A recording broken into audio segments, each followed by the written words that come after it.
E esses 13 anos que a corte permaneceu aqui, como ficou Portugal? Eu pergunto isso até porque tem um capítulo do seu livro que se chama Portugal Abandonado. Portugal abandonado, que é isso que eu falei, quer dizer, Portugal ficou numa situação de penúria, de muita pobreza, foi tratado como um estado vassalo da Inglaterra. A Inglaterra governou Portugal durante esse período, e o resultado foi a Revolução Liberal do Porto, de 1820. Ou seja, a perda dos privilégios e o empobrecimento de Portugal foi tão acelerado que em 1820 houve uma rebelião militar inspirada nos ideais iluministas da Revolução Francesa, em que as cortes, convocadas pela primeira vez depois de muito tempo, era um organismo de assessoramento do rei, exigiram a volta da corte a Lisboa, e mais, que o Brasil voltasse a ser uma colônia. Mas não dava mais.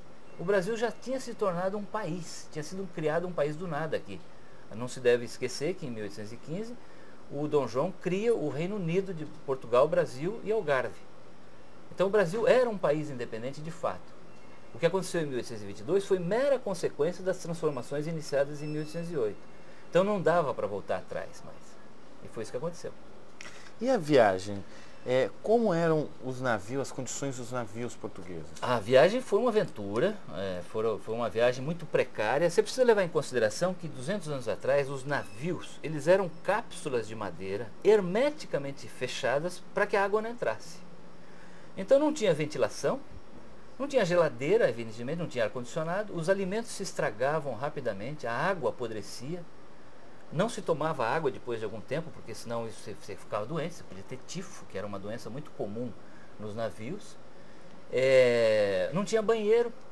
As pessoas, para ir ao banheiro, tinham que usar as cloacas, que eram pranchas de madeira na murada do navio, e os dejetos caíam diretamente no mar. Você imagina usar o banheiro com ondas enormes balançando o navio. Era uma aventura você ir ao banheiro. Havia pragas de piolhos, ratos e baratas dentro do navio, porque virava uma coisa, não tinha ventilação. Aliás, tem um dos episódios isso mesmo nos navios de Dom João VI e Carlota? Sim, sem dúvida, porque não tinha nada diferenciado. Não, então. não. Aliás, um dos episódios mais pitorescos da história do Brasil e de Portugal é a epidemia de piolhos que assolou o navio da Carlota Joaquina, o Alfonso de Albuquerque, durante a viagem. E foi uma epidemia tão terrível que as mulheres tiveram que cortar o cabelo careca, jogar as perucas no mar e untar a cabeça careca com um banha de porco e um pó antisséptico. Olha só. Quando elas chegaram no Rio de Janeiro, o cabelo não tinha crescido ainda, estava curtinho. Como elas tiveram vergonha, ficaram desconfortáveis com a ideia de descer carecas, elas usaram turbantes. As mulheres do Rio de Janeiro, quando viram as senhoras nobres chegando de turbante, acharam que aquela era a última moda na Europa. E também passaram a usar turbantes. De maneira que, por um mal entendido, durante algum tempo depois da chegada da corte, usar turbante no Rio de Janeiro virou moda.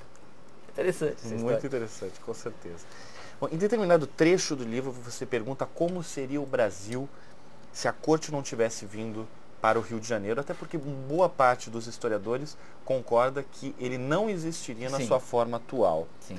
Quais foram as principais consequências desses 13 anos? A consequência é o próprio Brasil. Se a corte não tivesse vindo para cá, este Brasil que nós conhecemos, um país grande, de fronteiras de dimensões continentais, integrado, com a mesma cultura, brasileiros que torcem pela mesma seleção de futebol, que podem comercializar entre si, viajar livremente pelo país, um país relativamente tolerante do ponto de vista racial, religioso, ele não existiria. O que existiriam seriam vários países menores. Em apenas uma semana, o seu livro entrou na lista dos mais vendidos do Brasil, está no topo do ranking da categoria não ficção dos principais veículos de comunicação do país, e em Portugal o seu lançamento foi antecipado. Esse sucesso já era esperado? Não, ele foi totalmente uma surpresa para mim. Eu fiz o livro com muita dedicação, muito carinho, fiz uma pesquisa muito cuidadosa. Não tem uma linha de ficção no meu livro, todo ele é com referência bibliográfica, que está citada no fim do livro. Portanto, ele é um livro de história com linguagem jornalística, é isso que eu digo. Ele é um livro com linguagem muito acessível ao leitor comum. Mas eu não esperava que ele vendesse tanto, não. Para você ter uma ideia, minha meta inicial era coisa em torno de 20 mil. Que já era uma meta bastante ambiciosa, porque a venda média de livros no Brasil é de 2.500 exemplares por título apenas. 2.500? Você tem número do seu Ele já está vendendo cerca de 200 mil. 200 mil. O que me leva a uma pergunta muito interessante, que é por que as pessoas estão lendo História do Brasil num país que sempre leu autoajuda ou literatura barata? Eu acho que as pessoas estão fazendo o correto. Elas estão indo ao passado para entender o presente. Você não consegue entender o Brasil de hoje se você não entender o que aconteceu em 1808. Eu tenho dito que 1808 é o nosso código genético. O Brasil, para o bem e para o mal, é herdeiro de 1808. Então, da mesma forma como foi construído um país grande, integrado, nessa época também havia muita corrupção, muita troca de favor, muita promiscuidade entre os negócios públicos e privados, que é o que a gente tem ainda hoje. Então, para o bem ou para o mal, o Brasil é herdeiro de 1808. Não dá para entender esse país hoje se você não estuda a história. Laurentino, quando se lê alguma coisa referente a toda essa passagem, toda essa história sobre a vinda da família real portuguesa para o Brasil, os livros em geral, pelo menos aqui no Brasil, eles têm uma linguagem difícil e até muitas vezes chata, sem atrativo. O seu livro tem como uma das características ser muito acessível, de uma linguagem fácil. Como foi o processo de pesquisa para a construção de 1808? O processo de pesquisa eu apliquei no livro a técnica de reportagem. Ou seja, eu tinha uma pauta na minha cabeça, prévia, que era eu queria um livro para o leitor final. Isso aí não era uma tese acadêmica, não era uma tese de mestrado, nem uma tese de doutorado. O que me livrou do jargão, que às vezes é muito característico da academia. Eu queria fazer um livro para um leitor mais leigo. Um leitor comum, que gostasse de história do Brasil, mas quisesse ler com prazer. É isso que eu queria fazer.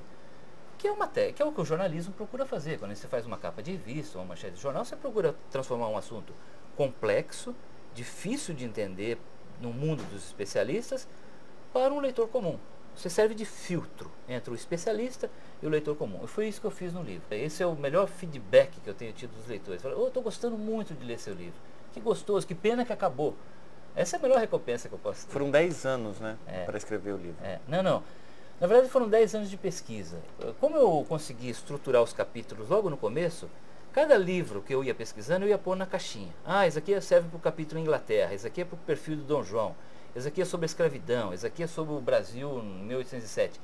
De maneira que na hora que eu terminei a pesquisa, eu já tinha os capítulos, um copião de cada capítulo. Aí eu dei o texto final. Então, escrever o livro foi uma coisa muito rápida, eu fiz em menos de 6 meses. Mas a pesquisa foi muito longa. Entendi. Bom, a gente conversou antes das gravações de um projeto seu, de um projeto em que em março vai lançar um livro para jovens. Sim. Eu queria que você falasse um pouco disso. Então, essa é uma ideia que surgiu como consequência do sucesso desse livro, que é fazer um paradidático para jovens no segundo ciclo do primeiro grau e os dois primeiros anos do segundo grau. Que é um livro ilustrado por uma artista plástica do Rio Grande do Sul, Rita Brugger, que tem um traço todo em aquarela, lindo, maravilhoso, de uma elegância, mas de uma força muito grande. E resumir esse livro, ou seja, eu quero fazer esse livro, que já é numa linguagem acessível, ainda mais acessível, para que os estudantes, que hoje têm uma grande dificuldade de estudar história, porque os livros são complicados de entender, estudem história ainda com mais prazer do que se estivessem lendo esse livro. É isso, basicamente esse é o truque.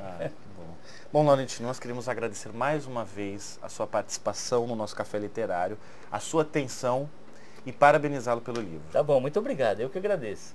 E o Café Literário vai ficando por aqui e continue ligado no nosso programa.